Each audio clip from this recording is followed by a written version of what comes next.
Romans à l'atmosphère sombre, policiers, fantastiques ou d'actualité, certains ouvrages occupent une place de choix dans les librairies. À peine franchi la porte d'entrée, ici, les stars de la littérature contemporaine s'exposent, loin devant les grands classiques. Dès qu'on rentre dans le magasin, c'est la première chose que l'on voit. Ce sont également les nouveautés, car tout ce qui sort en roman, forcément, c'est en gros bouquin roman, c'est les nouveautés. Donc tout ce qui est en face de nous se trouve être les nouveautés de cette année, de l'année dernière. Voilà. Et sur les présentoirs, certains titres ne sont plus au rendez-vous, victimes de leur succès.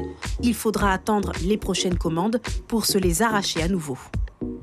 On essaie d'être un petit peu, comme on dit, sur le coup, d'offrir un petit peu tout ce qui est nouveauté, comme par exemple le livre de Madame Obama ça a explosé, il n'y en a plus nulle part et c'est en commande, mais bon, ça prend un peu plus de temps, vu que c'est un best-seller, maintenant on peut le dire. Au rayon best-seller, il y a la bande dessinée ou sa catégorie voisine, le manga. C'est véritablement la plus grosse des rayons, voilà, c'est le rayon qui se vend le mieux.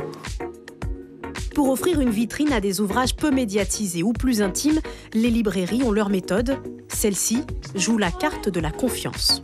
Ce livre-là, ou celui-ci, c'est des livres de 2 auteurs du coup africains, congolais, qu'on a beaucoup aimés. À la base, on les avait vus dans les argumentaires des éditeurs. Le résumé nous a paru intéressant, on a commandé un petit peu, on a tous beaucoup aimé. Du coup, on a décidé d'en commander beaucoup plus et d'en parler à nos clients qui nous font confiance pour leur prescrire des littératures intéressantes. Une expérience et un suivi des lecteurs qui permet d'offrir une photographie des goûts et des usages. C'est très varié, hein. Il y a de tout. Il y a les clients qui suivent les prix, ils vont acheter le prix, ils achètent tout ce qui sort, chaque année on les voit pour tel ou tel prix. Il y a ceux qui viennent ici, ils nous laissent carte blanche. J'ai besoin de 2 livres pour le week-end, vous me donnez ce que vous voulez. Il y a ceux qui suivent la presse, par exemple le dernier Michelle Obama, on a tout vendu, on n'en a plus. Parce qu'ils viennent, voilà, je veux le livre de Michelle Obama, pas de souci, on l'a aussi. Difficile alors de distinguer une vedette dans les coups de cœur des lecteurs, même si des tendances se dessinent, celle des ouvrages de conseil en développement personnel qui gagnent en adeptes, tandis que les indétrônables mangas japonais conservent leurs éternels amateurs. Suivez l'info sur Guyana Première, télé, radio et Internet.